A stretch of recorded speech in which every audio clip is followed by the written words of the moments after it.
か無事に69歳だって。うん、去年の今頃は、この誕生日迎えられるとは到底考えられなかった。なんでこんなことになったかっていうのは、5、6年前からうすうすは気がついてたことなんですよ。左の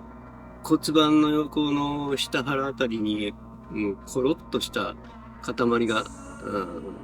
触ってもわかるようになったんですね。それが、年々大きくなって、来ていたのも分かってて、時々お腹の調子が、とても悪いって言ってもあれだけども、よくあるように、下痢なんかの時にお腹がしくしく痛む、そういう痛みを時々感じるようになって、そして微量な、場所が場所だけに微量な話になりがちなんですけども、トイレ行っても出ない。それを、一日に何回も繰り返す。そしてなんとか少量の、排泄をして、体調を戻るんですけれども、それは日に日にその回数も増え、痛みも頻繁になって、トイレと仕事机の往復でなんとか絵を描いてたんだけど、023年の20年か、あたりからどうもただごとではないなという痛みに変わって、それで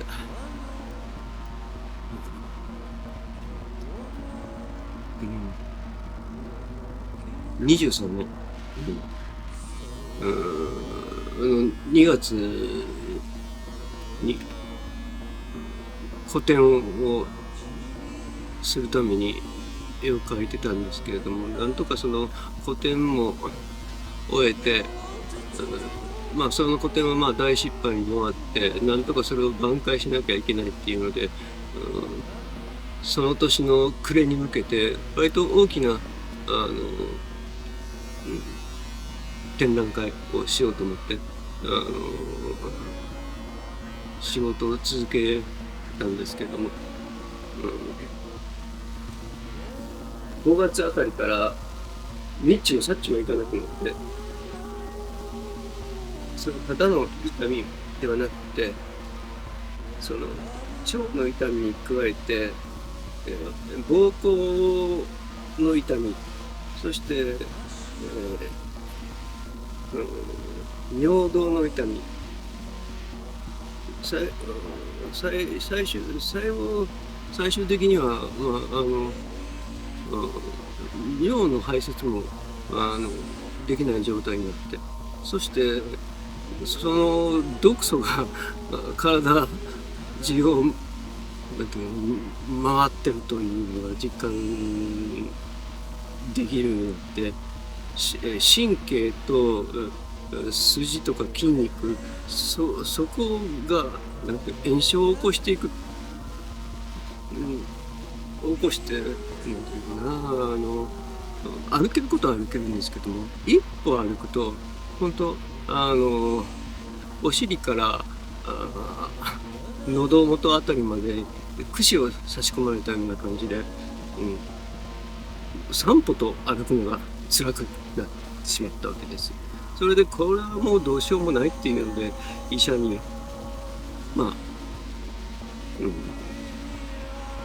かかったんだけど、結果的には大腸がん、でステージ4で、がんは進行性であると。それで、腸閉塞も、併発していると。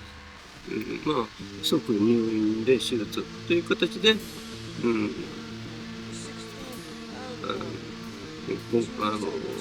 入院ということになったんですね。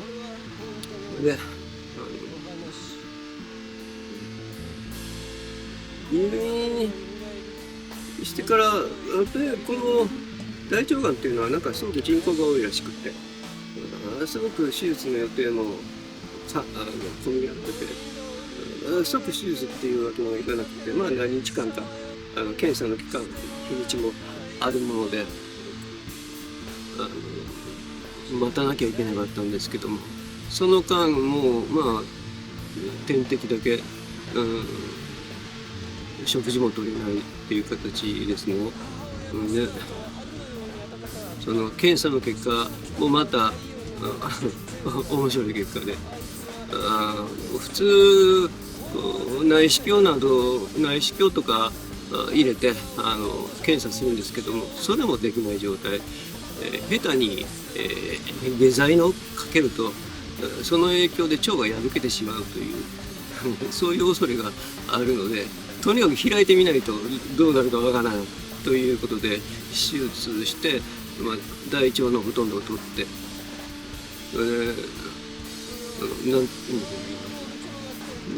なんか難しい手術の名前言ってましたけれども、人工肛門という形のものをつけて手術は一旦終わったわけです。その後手術が終わって3日ほどして、そろそろ食事が始めてみようというので、思い出みたいなものからなんていうかな、柔らかいおかゆの状態まで3日間ぐらいでその様子を見たんですけども、どうも小腸の方の癒着が進んでいるようで、あまりよろしくないという結果がまた出てきて、まだ大腸がん手術した傷も癒着したばかりという時に、それでは一つ下手したら再手術になるかもしれないけれども、その前に一度処置をしてみましょうというので、処置室にも行かずベッドに寝たままひっついたばっかりの傷口にメスを入れて、だからチューブを突っ込んで大きな注射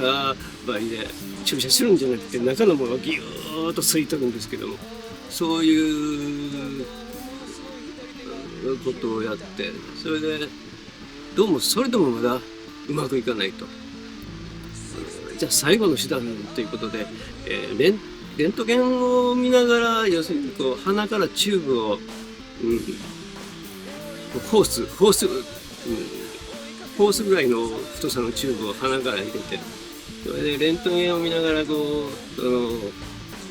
なんていうんですかね、詰まってるところを開通さそうという、そういう処置なんですけれども、それがまたすごいなんていうんですか、その先生方がドクター方がですね、4人ぐらいですね、レントゲン技師がいて、それを見ながら鼻からチューブを入れる主治医がいて、その補佐をする看護師さんが2人いてっていう4人がかりでやるんですけれども、もうチューブを入れるのはすごく苦痛で、その麻酔っていうの、麻酔は鼻からピッて吸い込むゼリー状のものを吸い込んで局部を麻痺させる、そういう麻酔を受けて、痛くなったら言ってくださいって、そのゼリー状のものを麻酔液を入れますからっていうんで、それでそんなことでやって、鼻から食道を通って胃を通って腸の中までそのチューブを入れるんですけれども、そのチューブにもいろいろ機能があるみたいで、ある部分をポコポコポコポコ動かしたり、なんかできるらしいんですよね。それをやってどうもうまくいかないっていうんで、今度は補佐をしてる2人の人が、傷口ひっついたばっかりの傷口の上からこうお腹を揉み出したり叩き出したりするので、それなくても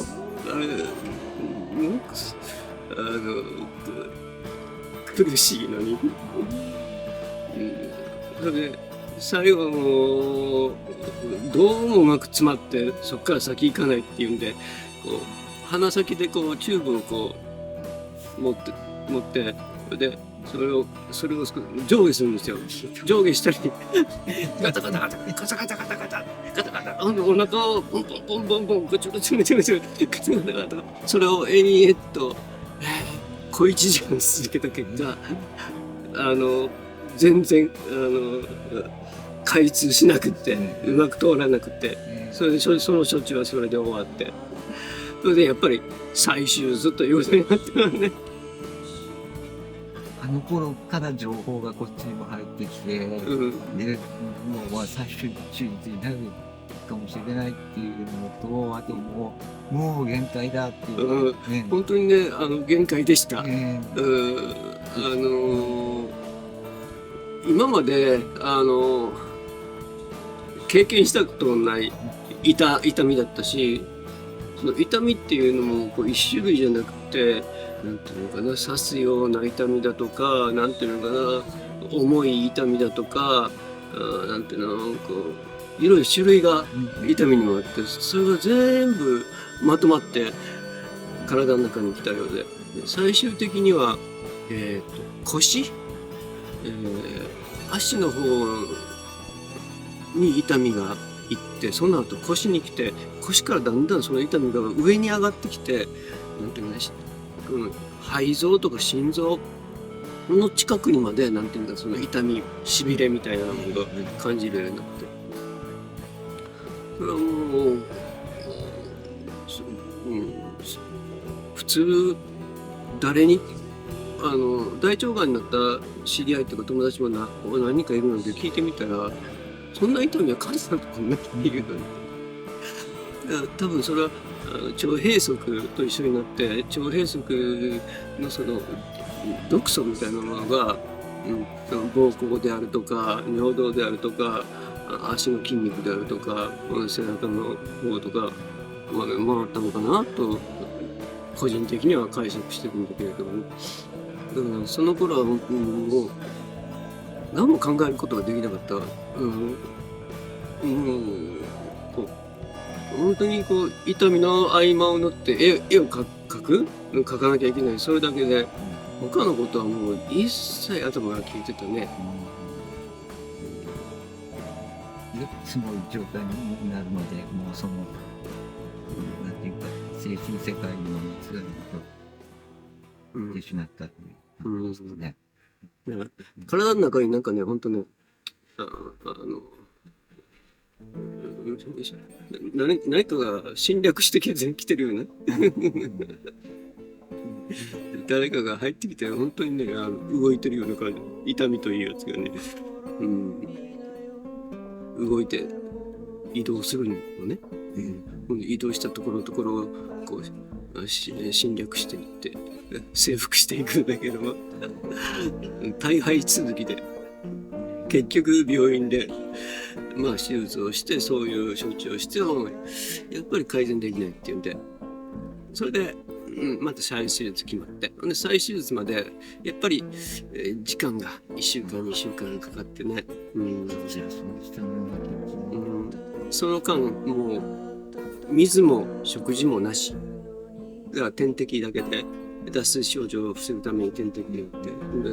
最低の栄養補給するための点滴やって、とにかく絶望させてくれっていう聞いたっていうのを聞いて、だからこっちもこう医療的なことは全然わからない素人だから、こっちの考え想像することもこう理解することも、限度があってわからない部分があって、や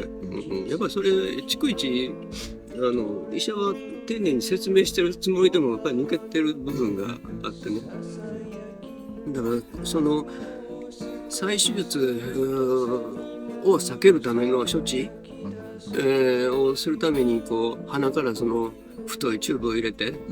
それで検査したわけだ、処置をしたわけだけども、それがダメでうまくいかなくって、再手術にしましょうと決定になったのね。でも鼻からその苦しいチューブは取れなかったのね。なんでこれ取ってくれないのって言っても、いつも主治医と話すわけじゃない。だからその看護師中においてだから看護師はこう先生に聞いてみますって。僕の考えとしてはもう再手術決まったんだから、鼻からこの邪魔なチューブを取ってほしい、無用な苦しみは一つでも取り除いてほしいというのがこっちの要望だったんだけども、それはできないっていう。だからなんでできないのってできないわけないでしょ。もうこのチューブは検査のためにやるもので、その検査も終わって手術って決まったわけじゃない。だからもうこのチューブはいらないでしょってもう、いやそれはちょっと聞いてみないとわかりませんと。じゃあ聞いてよって。そうするとこのチューブはその検査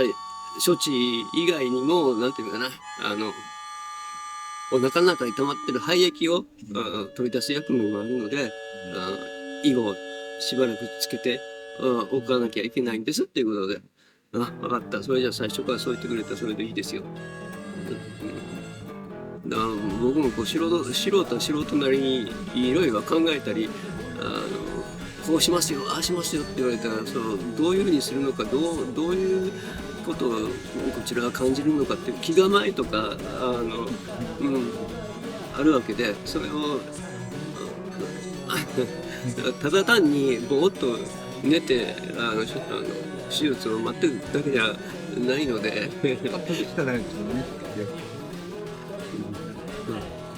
そんな感じでね、延々と1週間2週間また水も食事も抜きという形で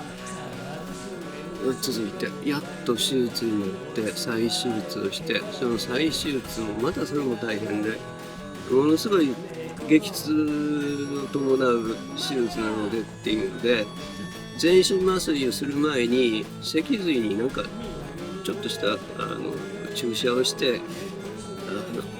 手術終わってからの痛みを軽減するためのなんか麻酔の処置をするらしいんですよ。それをやるのがまたそれも痛くて、全身麻酔はもう、寝るだけなんで、痛くも痒くもないんですけども、全身麻酔の以前にあるその脊髄にする注射かな、それがねこのお医者さんは皆さん慣れてて信頼してるんですけれども、ただ人っていろいろ癖をお持ちで、思ったことをすぐ口にするその麻酔技師の方でそれで背骨、背中の方から1本2本3本とかで数えながらやってて、ここかな、違うか、ここかな、ここだなっつって、でグイッとくる。でちょっと痛いですよってグイッとくるんですよ。ちょっとそうするとあれって言うんですね。あれ行かないな、あれちょっとやり直すねって。いや言わなくて。それをまた延々と小1時間30分以上繰り返す。それでやっとその処置が施すのが終わって、それで全身麻酔になって、手術の腸閉塞の小腸の方の癒着部分を取ることにしたんですけどね、取ることになって取れたんですけどね。その後がまた痛みとの戦い。なるべくその患者に痛みを感じさせないようにって麻酔っていうか痛み止めっていうかな、それは頻繁にしてくれるんですけれども、それもやっぱり限度があって効かないのね。日本はすごい世界的に量が少ないんですよ。言っちゃ悪いがじゃ痛みは取れないよね。ですよね。本当にね、苦しめるためにいいんですかみたいな。ずっとね、もうそれからまた同じことの繰り返しで、なんていうのかな、それでもね、1ヶ月半ぐらい全部で入院期間っていうのは3ヶ月近く、2ヶ月半入院して、その間の半分は絶食状態、水も取れない、やっぱりずっと鼻にはチューブがついたきりで、鼻からのチューブ、それに加えてなんか知らんけど、骨盤の方にバッテリーみたいなのをつけさせられてなんかよくわからんですけどね、中古車にふさわしい趣味だなと思って、それでやっと退院の1週間ぐらい前からちゃんとした食事を取れるようになって、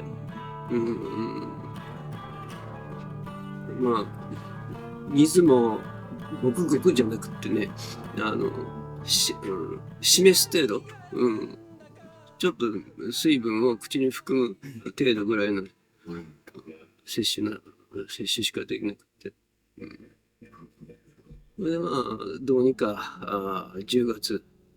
の14日か15日ぐらいかな、退院したんですよね。もうその時はなんだろうな、何も考えられなかった。とにかくしばらくは、もう頭を空にして、体が少しでも戻ってくれることを考える。だから退院して即なんていうかな、門田君が来てくれて、その時にその手術の後に余命宣告っていうのがされてるんですか？そうだからもう手術の前から手術したとしても持って8ヶ月なんで、抗がん剤やったら1年は持つかもしれないって言われて、もう鼻からも抗がん剤はやる気がなかったから、それで門田君が来てくれた頃は、どうにか歩ける程度、でもいつ悪くなってもおかしくないっていう状態だったんだけど、それでその門田君からペンちゃんとルイス君とナム君で新しいバンドを組むんだけれども、でなんかボーカルやってくれたらもらえないかなっていう話とか、そういうの聞いてもやっぱりできると思わなかったの。それにももしなんていう日常生活ができるような状態になったら、やっぱりやり残した絵を描きたいっていうのがあったし、だから保留という形を、取らせてもらったでも入院中の記憶とか、その一番苦しかった時によくあるらしいんですけども、要するになんていうかな、半分専門状態になるっていうかな、夢とも幻覚ともつかないように、そういう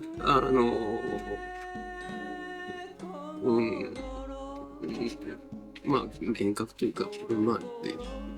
夢みたいなもの、夢とも言えない夢なんだけども、やっぱりそれは絶望絶望しかなかったのね。その絶望だけ、絶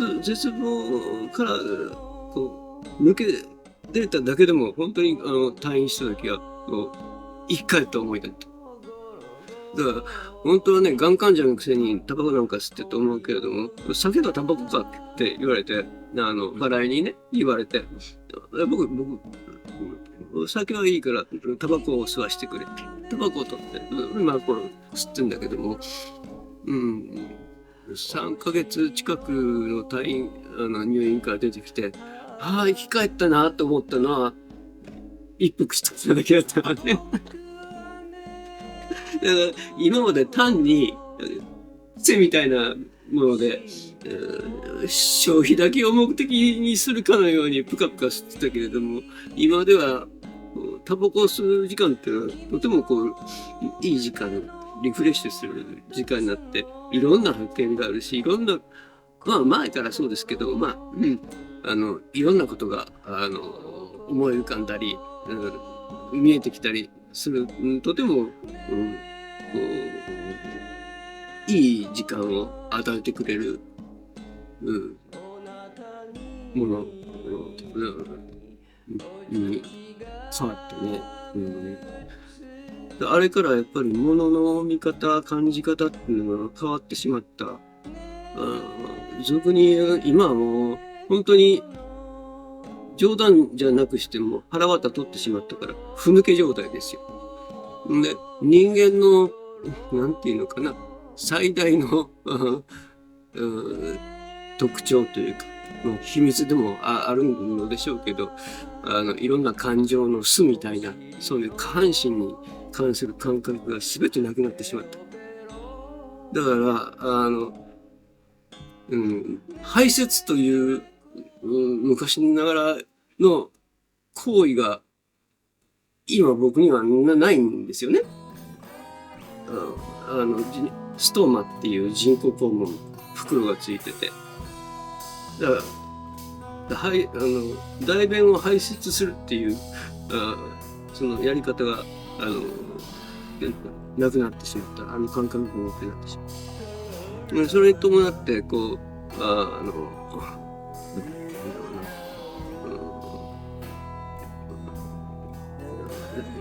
生殖機能の感覚、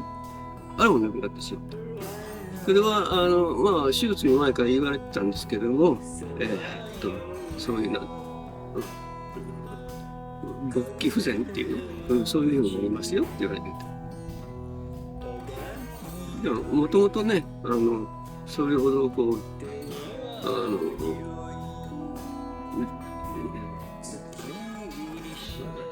なんていうかな、そういう生殖行動にこう固執するという考えはない方だったので、もしこれがもっと年を若くしたりして、まだまだ元気な時期にこういう病気になってこういう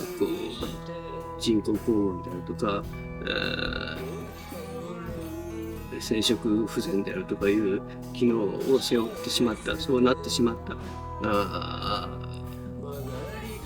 方もいっぱいいるわけですよ。それはものすごい地獄なことだった。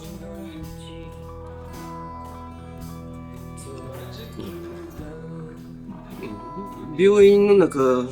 ベッドの中で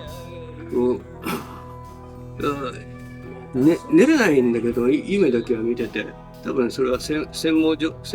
態に陥ってたんだと思うけども、僕の体の中、いわば一つの家だとするといくつか部屋があって、ある夜ですね、3人の男が来るんですよ。3人の男が。そのうち1人は顔見知りだ。それが僕の家まで案内してきて、このお二人をなんか止めてやってくれって。ああ、いいよ、止めてやろう。それでそれは男2人、むっつりした、こう、どういう、細部まではわからないけれども、むっつりした、こう、なんていうかな、親分、ニヒルな親分みたいな一人と、それにへつらう忠実な部下みたいな、それを案内してきた僕の知り合いのやつと。それで、この部屋使っていいよっていうのを案内しても、彼らは、丁寧にやってるんだけどね。で、僕は僕の家族、多分僕、バラエとか、友達とかは、3人ぐらいいたのかな。多分それは、僕の要するになんていうの、絵だったり、音楽だったり、こうなんていうのかな、そういう、僕のそういう望みというか、僕の喜びというか、そういうものを表してる家族だと思うんだ。その何人かの僕の家族がいて、夜中、その顔見知り案内してきた男がこっち隠れるようにしてこそっと来て、あいつらやばいよ、お前ら狙ってるよって、やられるよっていう、って思って、どうしようかなと思って、そうして僕なんとかボスさえやっつければいいだろうと思って、あいつをぶっ殺すことを考えた。小さな、ちょうどここの米山の階段みたいなところあって、そこから降りてきて、ちょうどほんと米山みたいに、米山なんだわ、シャッターが降りてて、下だけちょっと開いてるのね。だから腰をかがめてぐっと体を、こう外に出して、外でしかこう外へ出れないの。あそこで顔を覗かしたところをバットで頭をぶっ飛ばしたらいいやと。それで、その身構えたところで、そこら辺までが要するに記憶にあるので。あと一つは、もう体はね、何も拘束されても何もいないんだけども、びくっとも動かないの。だからそこはね、場所が広いところであって、なんて、広いの、どこでも行けるわけですよ。でも一歩も動けない。明るいの、暗いのかな。それで、半分なんていうのかな、こう、動かないものを動かそうとしてもがくようにすると、側溝、溝だね。溝のような狭いところに落ち込んじゃうのね。落ち込んで、その時、背骨が折れて、首が折れて、それで顎が外れて、ガッて大きな口を開いて、カッていったところで正気に戻った。だから、その、混沌としたなんかもやーっとしたわからないようなもの。でも、強烈な、なんていうかな。なんていうかな。孤独感と、焦りみたいな。絶望。その絶望しかなくって。その絶望をね、どうにか、やっつけなきゃいけない。それは、僕が、こう、もう入院前はもう絶対、ただでは、生きて戻れないと思ったし、ひょっとしたらもうこれで、おだぶつかなと思ってたね。確信してたのね、半分。だから戻ったからには、何か、まだまだね、その混沌とした、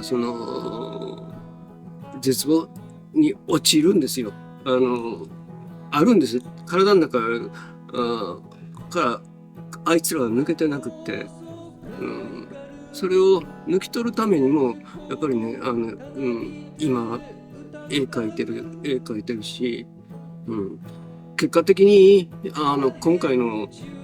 CD の相対的な音の感覚、恐ろしい感覚、が、やっぱり聞こえてくる。それが、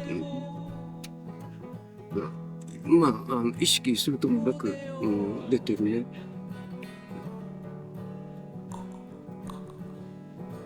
こう、もし、こう、あの時の、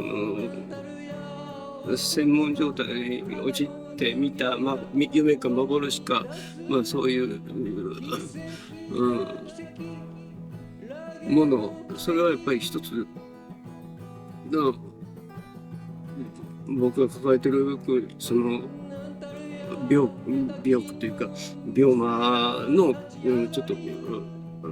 象徴的なものだと思うけれど、そいつをね、整理したいなっていう、気にもなってるね。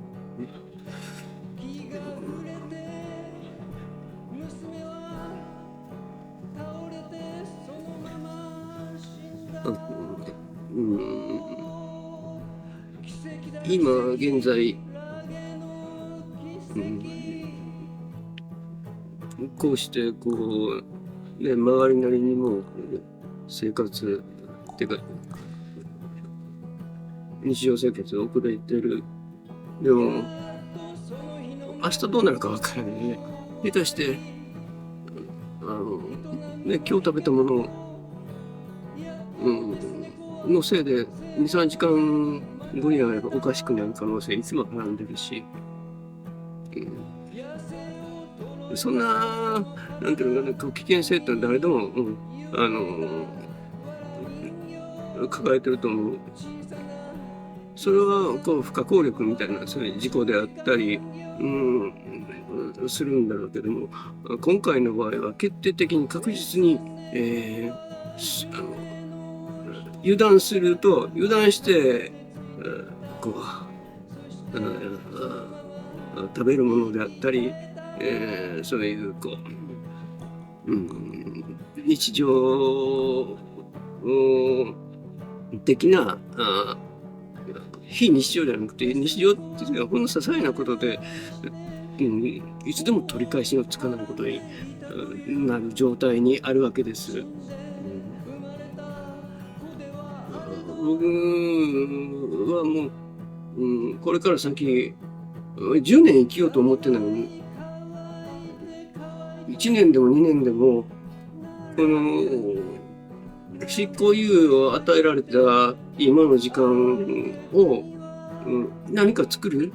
絵を描くなり、ね、文章を書くなり、ものを考えるなり、何でもいいや、音楽でもいいや、そういう、ことがことのためにこう使いたいし、そのための、猶予期間だと思ってるし、もしそれができなくなった時、それはもうまた痛みを再度抱え込んだ時、それはそういう状態を避けるためにも、やっぱり何か作れる時には作っておかないと、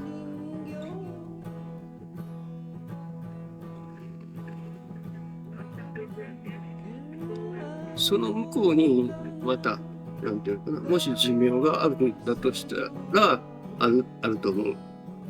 で、その寿命を長らえるために、今やることをこれ断念するよりは、やっぱり今やることをやる、やるとその向こうに新たなこうなんていうかな、一日が、あるような気がしてしょうがないから。